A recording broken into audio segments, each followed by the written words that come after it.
Argentina আর মিশরের যে ম্যাচটা হয়েছে, ওই দিন যে আর্জেন্টিনা মিশরের সাথে চিটিং করে জিতছে, এটা দুনিয়া সবাই দেখছে, সবাই বুঝতে পারছে। ইভেন আপনি আপনার ইউটিউব ফেসবুক খুলেই দেখতে পারবেন যে ওয়ার্ল্ড ওয়াইড যারা ফুটবল বুঝে, রেফারিজ সবাই বলতেছে যে আর্জেন্টিনা ওই ম্যাচটাই হচ্ছে চিটিং করে জিতছে, এখানে রেফারির অনেক বড় একটা ভূমিকা রয়েছে।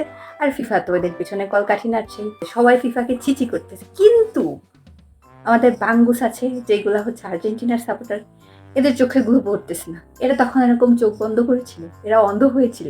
আমি এখন যা বুঝলাম যে আমাদের বাংলাদেশের এই বাঙ্গুসগুলো ছাড়া যারা আর্জেন্টিনার সাপোর্টার আছে, এরা ছাড়া পৃথিবীর আর কেউ আর কোনো ফুটবল বিশরদই ফুটবল খেলা বুঝে না এদের গবেষণা মতে। এদের কাছে এখন আবার ওয়ার্ল্ডের সবাই ব্রাজিল সাপোর্টার হয়ে যাবে। যাই হোক, এরা আমাদেরকে বলে যে আমরা জন্মের পর থেকে কাপ দেখছি নাকি, আমরা জন্মের পর থেকে কাপ না দেখতে পারি, বাট আপনাদের কাপে যেরকম চোরের তকমা আছে, কেলেঙ্কারি আছে, সেটা এতদিন শুধু কানে শুনতাম, এখন চোখ দিয়ে দেখেও নিলাম। না জানি সামনের ম্যাচগুলোতে আরো কি কি দেখতে হবে। বেস্ট আর ব্ল্যাক চোরের উত্তরসূরিরা আজকের মতো পর্যন্ত। Okay bye.